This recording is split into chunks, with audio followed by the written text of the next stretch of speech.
Level 1, 480. The number sits on the screen like a diagnosis, not a suggestion, a verdict. You didn't choose it. A hospital bill you couldn't pay 2 years ago chose it for you. You apply for an apartment and the leasing agent's face doesn't change, but her voice does. Softer. The kind of soft people use right before they say no. She says the property requires a 620 minimum. She says it like a weather report, like it isn't personal. It is. You ask if there's a workaround, a bigger deposit, a co-signer, anything. She says she'll check. She doesn't call back. You apply for a car loan instead. Something used, something cheap enough to get you to work. The dealer runs your number, and his posture changes before he even speaks.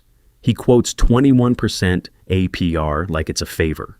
You do the math in the parking lot on your phone. Over 5 years, that's almost double the price of the car. You still sign it, because the bus adds 90 minutes to your day, and 90 minutes is a mortgage payment made of your own life. You apply for a credit card to start rebuilding.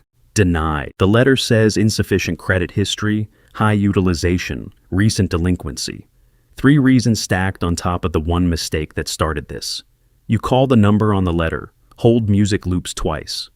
A voice reads a script, says a supervisor can call back within 5 to 7 business days. Nobody calls back. Your utility company asks for a $200 deposit before they'll turn the power on, because your number told them you're a risk before you ever paid a bill late with them. You pay it. You have to.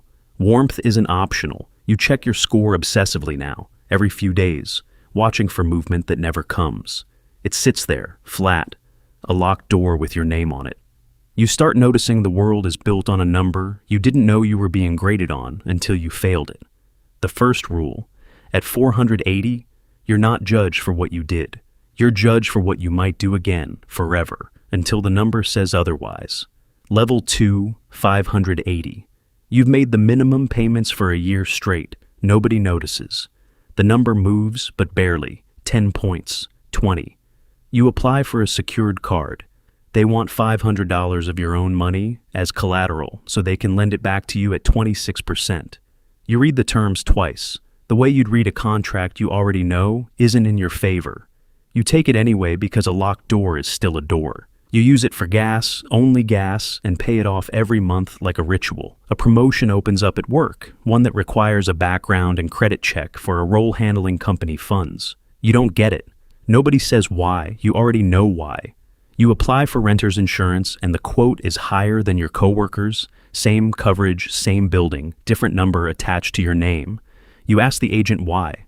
She says pricing factors in overall risk profile. She says it like it's not about you specifically. It is. You start reading personal finance forums at midnight, threads full of people at your exact number, swapping tips like it's a disease with no cure, only management.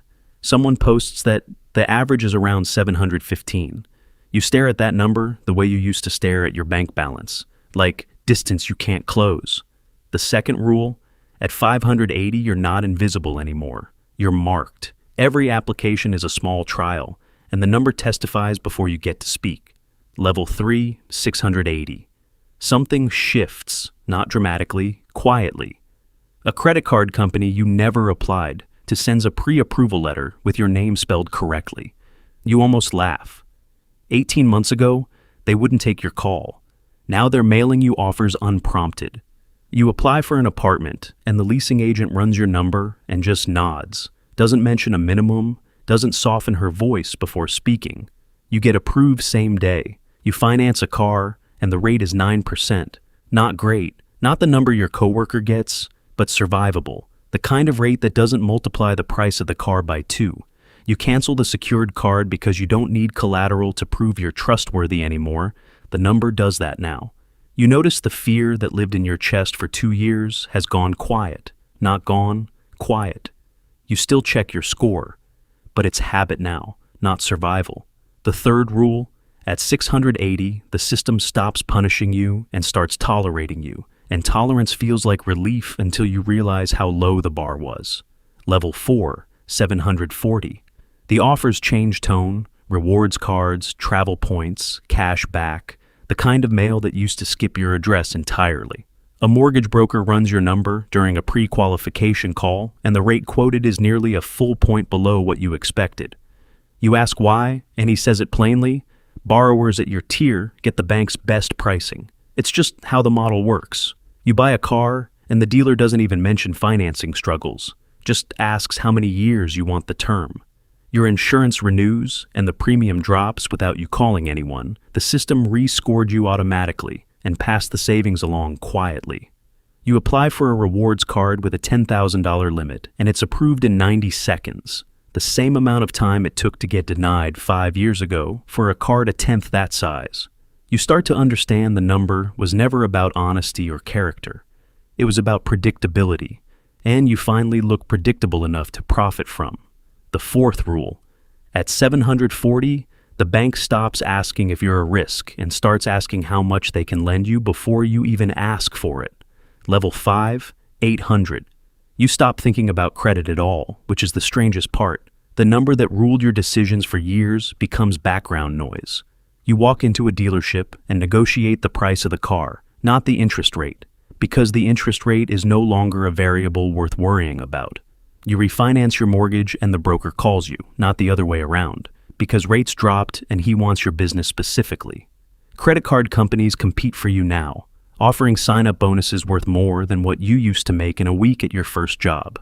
You get a letter offering a card with no preset spending limit, the kind of product that assumes you'll pay whatever you charge, because the number has already vouched for you before you've spent a cent.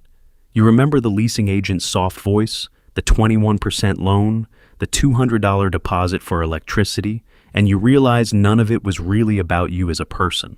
It was about a number that took 2 years to climb out of a hole a hospital bill dug for you. Somewhere right now, someone is staring at a locked screen, a number with 3 digits standing between them and an apartment, a car, a fair rate on anything. They think the system is judging their character. It isn't. It's pricing their unpredictability, and unpredictability is the only thing this system was ever built to punish. You are the same person at every score. The number just decides how the world prices the risk of being you.